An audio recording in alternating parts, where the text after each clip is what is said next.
Day 211 of Everyday Bible with Ada Ukabia. Isaiah chapter 54, 55, 56, 57, and 58. My lessons for today. I go do one short and simple, straight to the point, chapter by chapter. In chapter 54, God dey talk about how he go restore wetin don break. You don't ever feel rejected, abandoned, or you dey ashamed of wetin you don do in the past? This chapter dey tell us that whatever we don do, God never finish with us. Even when e be like say all hope don lost. Him call woman wey dey barren make the woman sing. E dey promise restoration. God dey promise fruitfulness. Life fit leave you with plenty wounds, you go dey hopeless. But this chapter dey assure us say God's love for us na everlasting. His promises to rebuild wetin don break, our broken dreams, our broken projects, everything wey we dey hope for, he go give us that hope for a future that is more glorious than wetin we don experience for past. So make you no just define yourself by your wounds, by the scars of the past. God dey rewrite a new chapter for each one of us wey don dey broken. Focus on the first verse. Because more are the children of the desolate woman than of her who has a husband. This particular statement, it dey emphasize how God power e fit bring unexpected abundance and restoration, particularly for those of us wey feel like say they don forget us or they don overlook us. In verse 3, when they describe the descendants dispossessing nations and settling in their desolate cities, that one they signify a future of restoration and expansion for the people of God, spiritually and literally.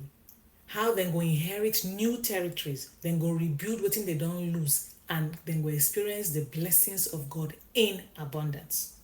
Wherever you find yourself in any new territory and environment, put your feet down and pray.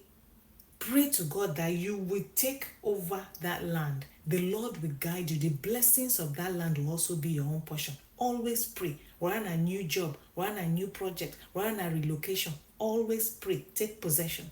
As long as that God send you go there. Now for chapter 55, they remind of say the ways of God, they higher and never the same as the ways of human beings. When would they try to fix our lives with limited wisdom? This chapter, they invite us to come and receive without paying any money God's wisdom, his mercy, and abundant life. The thoughts of God, they will never ever be like our own thoughts. In ways, it is far beyond our own understanding. Even when life they feel say they confusing, God they walk behind the scenes. Our role on earth now to seek God, to listen to him, to trust him, to trust say that path where he they lead us to, it go lead us to peace. If we let go of our pride and we decide to follow the voice of God, we go enjoy to walk into the blessings we would never ever imagine before. Now for chapter 56, now then they remind us that God's love, it include everyone, regardless of your background or regardless of your race, regardless of the mistakes where you don't do for the past. Even foreigners and outcasts, whether you be Osu, abi you no be Osu, abi you dey dark, abi you dey light skin. Anyone will feel far away from God, God they promise a place in his house.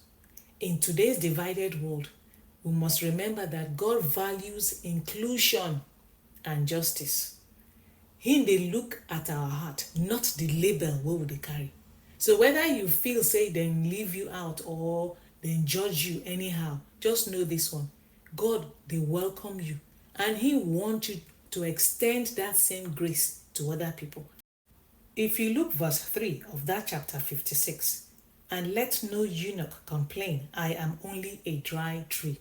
When then describe you as a dry tree, they signify barrenness, uselessness, and exclusion from the blessings of God's covenant, especially when they link to lineage and family.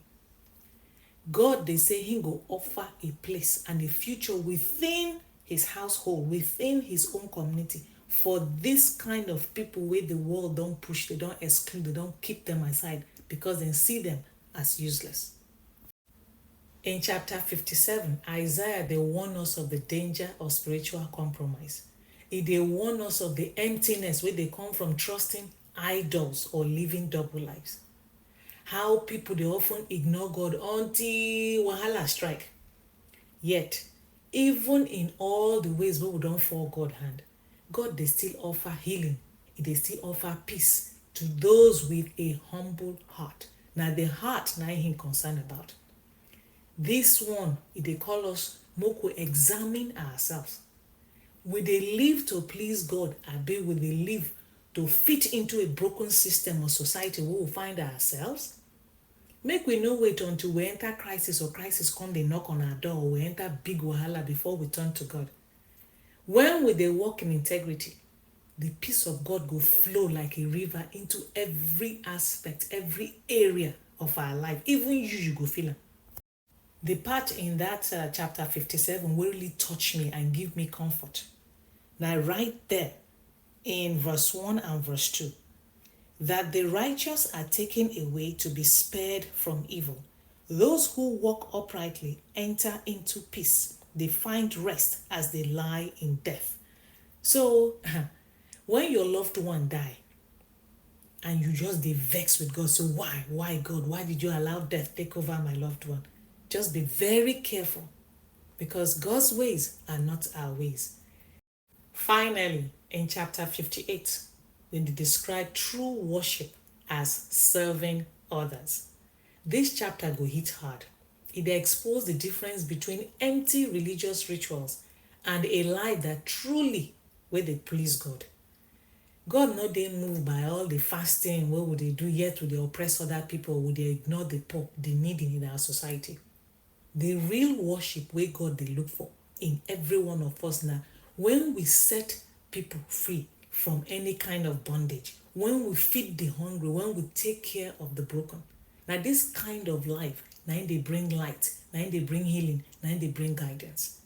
The big question we supposed to ask ourselves, you and I, be say, you sure say we just they do things because the world expects us to do it, and be will they live out God's heart in every real and practical way in our lives? You reach to ask, oh,